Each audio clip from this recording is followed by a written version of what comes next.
শয়তান কিংবা খারাপ জিন মানুষকে কেন ডিস্টার্ব করে জানেন?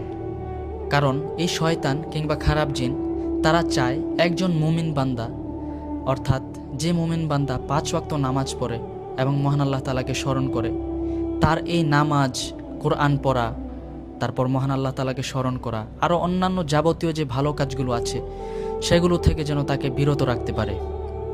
এই বিষয়ে মহান আল্লাহ তাআলা কোরআনের মধ্যে বলেন, ইন্না শাইতানা লাকুম আদুউন ফাত্তাখিযুহু আদুওয়া, অর্থাৎ শয়তান কিংবা খারাপ জিন তারা তোমাদের প্রকাশ্য শত্রু। অর্থাৎ এই শয়তান কিংবা খারাপ জিন তাদেরকে প্রকাশ্য শত্রু হিসেবে গ্রহণ করো। শুধু তাই নয় প্রিয় ভাইরা, রাসূল সাল্লাল্লাহু আলাইহি ওয়াসাল্লাম আমাদেরকে চমৎকার একটা আমল শিখিয়ে গিয়েছেন, আর তা হলো আপনি ঘুমানোর আগে আয়াতুল কুরসি এবং সূরা ফালাক আর সূরা নাস পড়ে ঘুমালে মহান আল্লাহ তাআলার হেফাজত আপনার উপর ঢাল হিসেবে কাজ করবে ইনশাআল্লাহ। আলহামদুলিল্লাহ।